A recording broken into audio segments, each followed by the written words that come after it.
No, Mrs. Brown, it will be no trouble at all. I'll be glad to sit with Tommy while you and Mr. Brown go out. No, I have nothing to do tonight. All right, I'll be there at 8. Goodbye. Pat, pardon me, but what do you mean you have nothing to do tonight? Have you forgotten that we have a date to watch the wrestling workouts tonight? Well, how could you forget a thing like that? We were going to go to dinner, watch the workouts, then go back to your place for a late snack. Forgot all about it. Huh, fine thing. But I can't let Mr. and Mrs. Brown down. They can't get their regular babysitter, and, well, they've already made their plans to go out tonight. Oh, great. Why don't you take Freddie? I borrowed the money from him to take you out. I don't want to spend it on him. I'm sorry, Mickey. I can't see how I can possibly get out of babysitting tonight. Well, there is a way. I'll just go into Mr. Brown and say you can't possibly babysit, that's all. Now, Mickey. He'll understand our side of it. I'll just say, Mr. Brown, I'm very sorry to inform you, but Pat cannot possibly babysit with your son this evening. After all, our date has priority over babysitting. And so, therefore, Mr. Brown. Yes, Mulligan?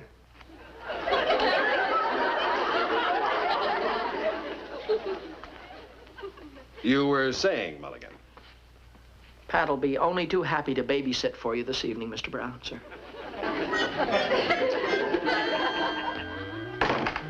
Hey, Pat. Look who dropped in. Hello, Pat. How are you, Mrs. Brown? Why, Michael, it's almost psychic that you should show up like this. Is it? Well, I knew that Pat would have to sit with Tommy tonight, so I didn't think it would hurt anything if I came over and we had our date here. Oh, I'm sorry we interfered with your plans. Oh, it's quite all right. I was just going to take her to Ciro's anyway. Ciro's? Mm-hmm. I wish Charles would take me to Ciro's. Well, evidently I can't afford some of the places that Mulligan can. You can't afford Sam Ciro's malt shop? Sam Ciro's? Sure, S-Y-R-O-S. Ciro's. Makes the thickest malts in town. In fact, I almost chipped a tooth on one of them last week. Here I am, Mother. Oh, hi, Mickey. Glad to see you here. For a minute, I thought I was going to be a pretty dull evening. Ouch. Tommy, you behave and you do as Pat says. Good night, dear. The top of my head. I don't want lipstick on my face. Oh, you woman hater. Good night, son.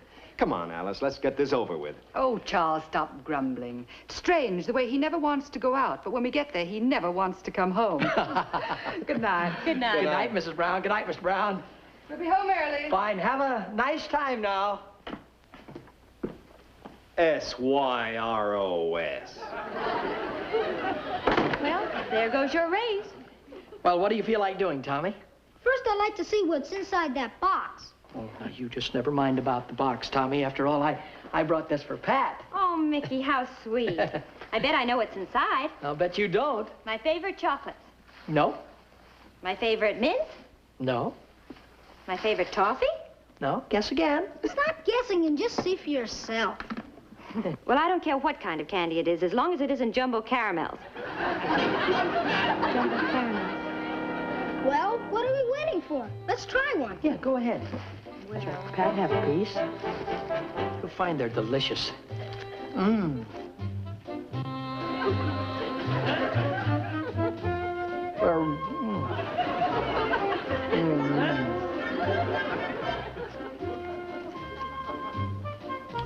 Go ahead, have another one.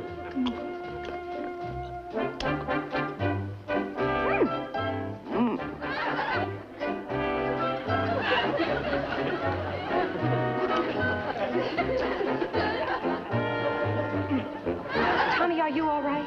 Mickey, what have you done? He'll never be able to open his mouth again. Chew, boy, chew. Don't let it beat you. Chew.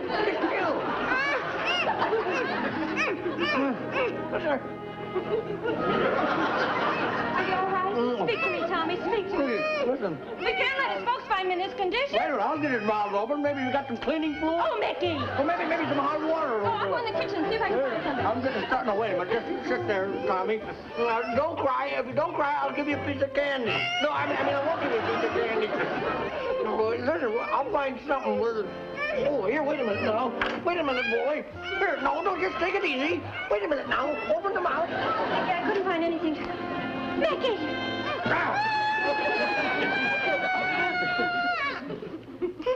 That didn't hurt. Oh, Mickey, what on earth? Tommy, are you all right? Why, of course he's all right. You know, no parents should be without one of these things. Let me see. I only hope he doesn't tell his P-A-R-E-N-T-S. Yes, that would be very E-M-B-A-R-R. E-M-B-A-R... that would be B-A-D. Hey, don't put that in your mouth again, Tommy. No, that wouldn't be very bright. I'm brighter than you. I can spell embarrassing. E-M-B-A-R-R-A-S-S-I-N-G. Embarrassing. At least I don't have to have a babysitter. Oh, now, both of you go to a neutral corner. Would you like to watch television? There'll be no TV tonight. The set's out of order. Oh, no. Yes. My father tried to fix it this afternoon. Up until then, it worked okay.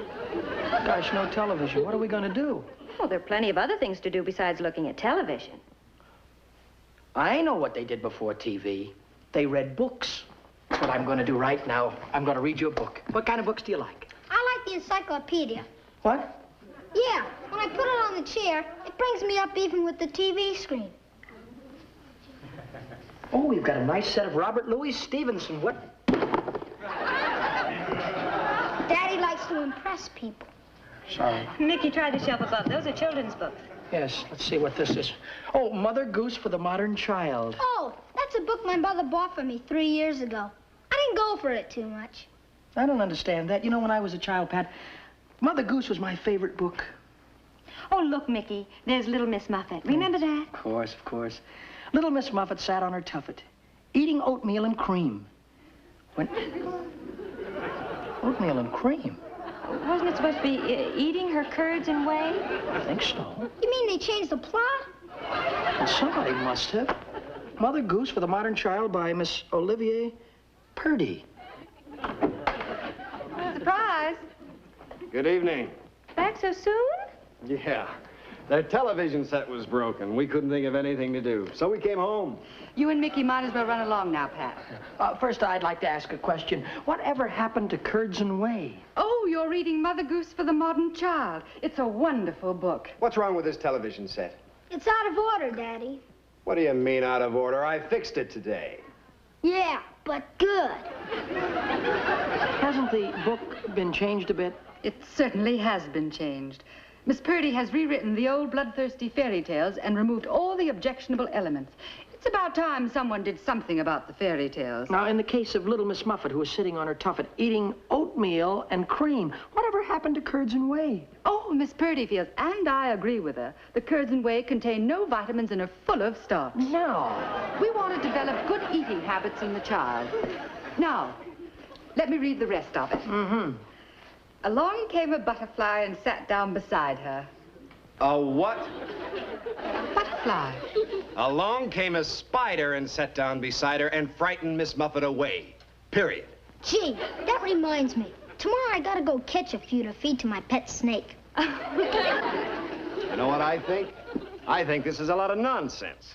Mother Goose was good enough for us. It's good enough for our children. Miss Purdy had a lot of nerve tampering with it. In my opinion, she sure left well enough alone. Charles, what's wrong?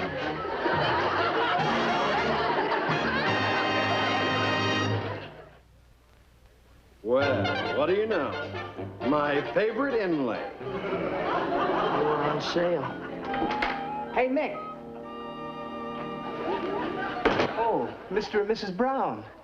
Imagine finding you here. We just thought we'd drop in for a visit with our son. I hope we're not interfering with anything. Oh, sit down, Freddie. We're happy to have you. Oh, thank you, Mrs. Brown. Hey, Mick, I brought the rest of the candy. Didn't want us to run out. Try one, sir. They're delicious. No, thank you. I just enjoyed one. Say, I never saw one with gold in it before. Freddie, we're having a very interesting discussion. I'd like to know how you feel about modernizing fairy tales. Oh, I go for that. Gotta keep abreast with the times. Now, take Jack the Giant Killer. Mrs. Purdy says... Jack the Giant Killer is my favorite fairy tale.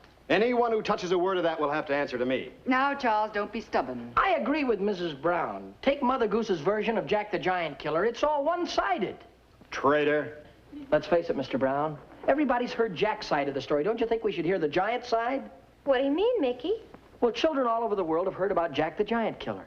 It's about time somebody told the giant side of the story. Go ahead, Mickey. Tell us. As if anybody could stop him. Once upon a time, long, long ago, lived a kindly, handsome, lovable giant named Willie. who lived in a 30-room castle in the high-rent district. His dearest possessions were his hen that laid the golden eggs, his magic harp that played by itself, and his adoring wife, in that order. He would have been perfectly happy except for the fact that one of his neighbors had a boy, Jack, who was a mischievous little prankster. The kid drove him crazy, in fact. It got so bad that Willie had to sneak into his own castle to avoid stepping into one of Jack's booby traps. Now, Mrs. Giant was a wonderful wife. She kept everything in apple pie order except the apple pie. She just couldn't bake a good one. But she was beautiful. 4 grains past 5. What on earth is keeping Willie? Oh, here comes Lamekins now.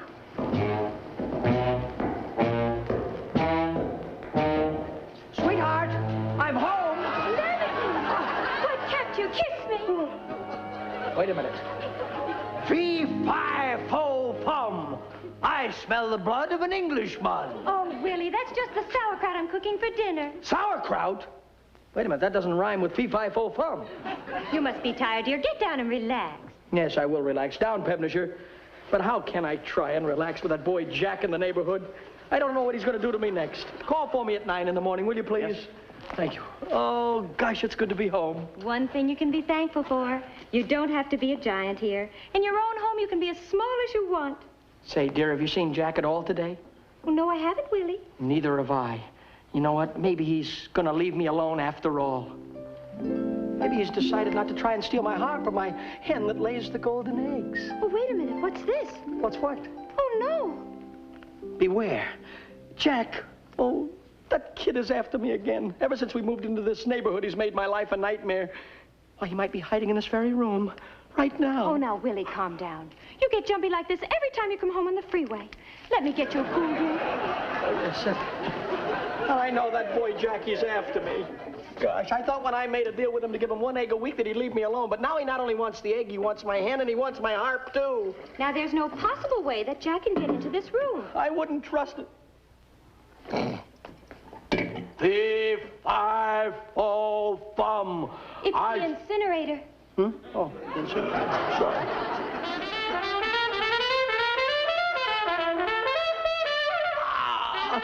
Little boy Blue, why did his folks have to give him that horn? Maybe Jack would leave me alone if I moved out of this neighborhood, huh? Now forget about that boy. Willie, would you like some oatmeal and cream? No, that's the wrong thing to feed me. You know I like curds and whey. Well, all right, but it's so starchy. Oh, Willie, I have a juicy bit of gossip about Cinderella. You do? Do you know what time she came home from the ball last night? No, tell me. 12:15. Can you imagine? You know, maybe if I gave Jack 2 eggs a week, he'd leave me alone. But you know, there's something I can't figure about Cindy. She left for the ball in a custom-built convertible and came home in a pumpkin. Oh, Cindy, she's all right. It's just that rich fairy godmother of hers tossing around those wishes like that. Willie, what are you doing? It's only the doorbell. It's Jack. I know it's Jack. Nonsense. It's probably Mother Hubbard come for a bone again. I'll go down to the door and see. All right, dear. Oh, hello. Do you live here? No, I live next door. What are you selling, shoes? Well, not exactly. My name is Prince Charming. Prince Charming? How corny can you get? Well, I'm sorry you feel that way, but it happens to be my name. I'm looking for the girl whose foot fits this glass slipper. And when I find her, she'll win a prize. Yeah? What's the prize? Me. Oh, brother. And who might you be? I'm Jack. Oh, yes, Jack Sprat could eat no fat. Oh, no, just Jack. Jack be nimble, Jack be quick. No, just Jack. You mean Jack and Jill went up the hill to fetch a... Call me Tom. Why, of course, Tom the Piper's Jack, son. period. Hey, look, these people are very particular who they let in the castle. Since I'm a very good friend of the family, suppose you give me the slipper and I'll take it in and test it for you. Why, thank you, Jack. Say, you'd better be careful about jumping over those candlesticks. Huh? You may be nimble, but sometime you might not be quick enough. I hope they don't recognize me. All I want to do is get my hands on the hen and that magic harp. Who is it? It's me, Prince Charming. Open up the door. I have a wonderful bargain for you.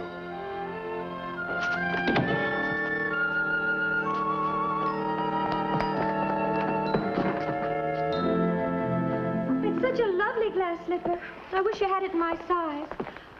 Would you mind if I tried it on again? Oh, not at all. Oh, thank you. Madame.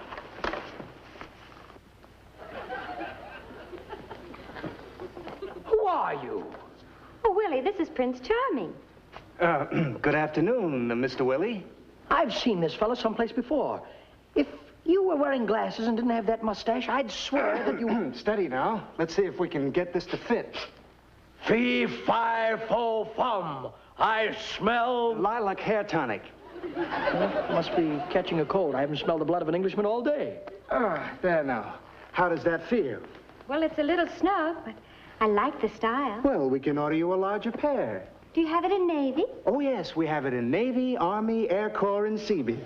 Oh, Prince, you've been so charming. Would you like to stay for a cup of tea with us? Well, I prefer a chocolate malt, but tea will be fine. Fine, I'll put a pot on right now. Willie, why don't you show Prince Charming around the castle? Of course, dear, of course. So, you're a giant, eh? Well, I've been in the giant business now for 20 years. Studied under one of the greatest giants of all time, Lippy de Rocher. I always thought the giants were, Big? bigger. Yeah. Well, you see, undoubtedly, you've gotten that idea from CinemaScope. The movies make everything look big. Well, tell me, is being a giant very hard work? Hard work. I never have a moment to myself. Last week, I was on What's My Line? The week before that, I was on Ted Mack's original Amateur Hour with my harp. We came in a close second to a fellow who played his kazoo underwater. I've heard quite a lot about your magic harp. Can I see it? Why, certainly. It's right over here. Oh, boy, that's a beauty. Does it really play by itself? Anything you'd like to hear. What selection do you want? Well, I prefer jazz. Right up the harp's alley. Listen. Harp. 1, 2. Oh, like, man, that's the coolest. Crazy, Daddy-o. Go, go, go, go. Do it. Simple. Just makes every third bar. I can't believe it. Plays by itself. At times to me it becomes very embarrassing. Very what? Embarrassing. E-M-B-A-R-R. Anyway, a few years ago I tried to take harp lessons, but the harp learned faster than I did, and now the harp doesn't need me anymore. Can you play any other instruments? No, but the harp can. Plays saxophone and piano. You don't say. Yes. What was that?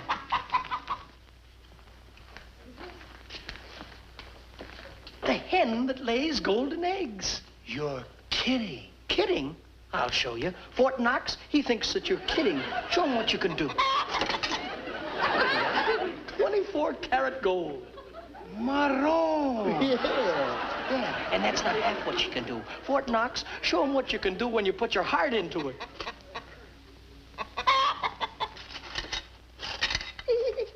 There we are.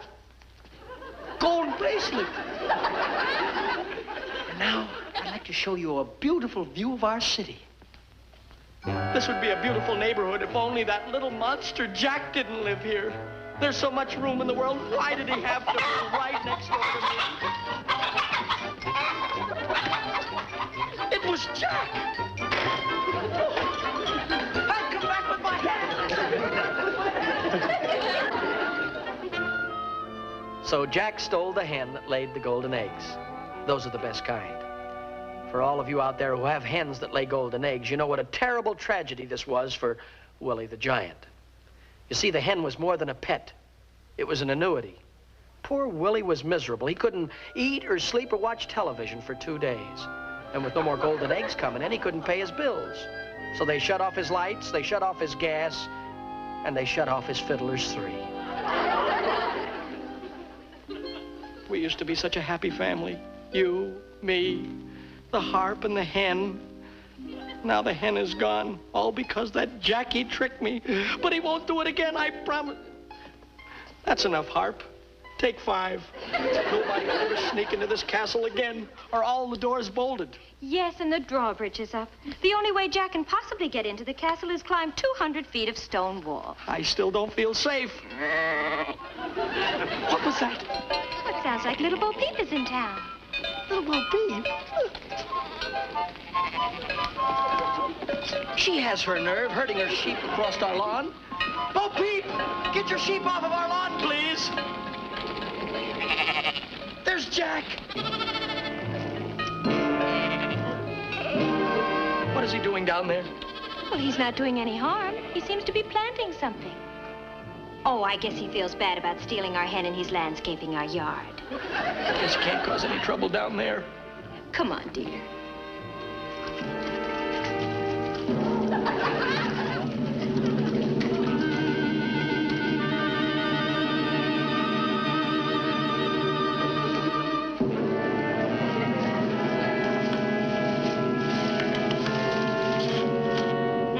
Try and get some sleep. Yes, I will, dear, I will. I'm so tired I haven't slept in 2 days. But now that I know that Jack is out there, I'll be able to rest better now. Yes. Sleep, darling. Sleep, darling. Sleep, darling. I will, honey, if you'll quit yelling in my ear. It's all right.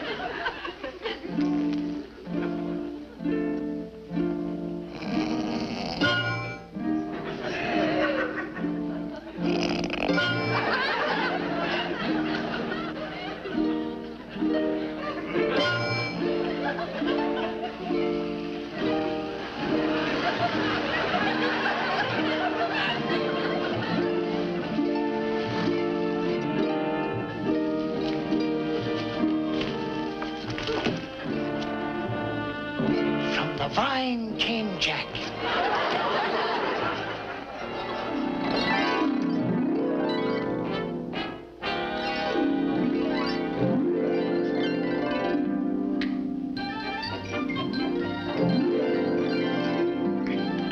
Stop thief! Yeah! Stop thief! Don't do it! But he's got my harp. It's the last of my prized possessions. Oh, no, Willie! No! No, Jack! Jack, don't get carried away, Jack! He's chopping down the train! Timber!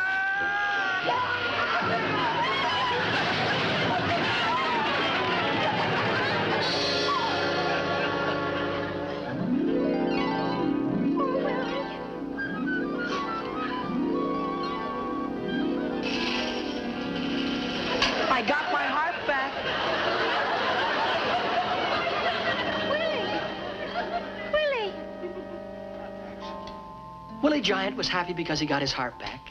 Mrs. Giant was happy because she collected his insurance. But unfortunately for Jack, Fort Knox was so unhappy over the loss of his master that he didn't lay any more golden eggs. Just IOUs. That's the end of my story. You'll have to admit it's much better than the original version.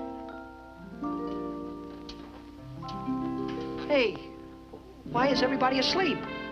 I'm not asleep. The set's not supposed to be working.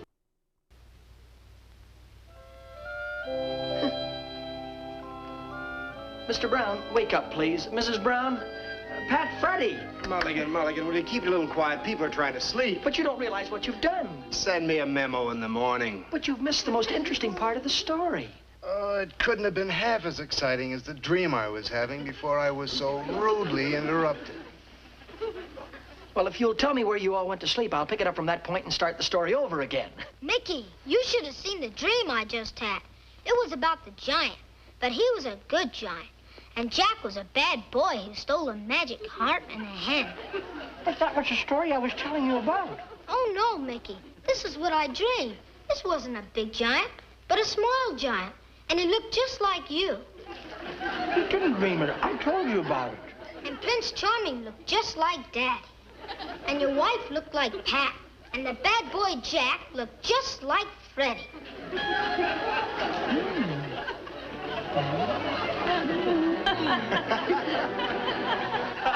Tommy, get the corkscrew.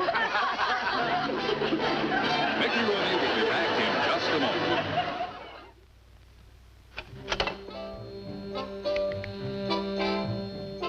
Oh, and that was the good word from the sponsor who'll bring you our show next week. We hope that you enjoyed our little fairy tale. We've done our best to make it authentic as possible. Oh, and friends, you probably think that these eggs were painted to look like 20-karat gold eggs.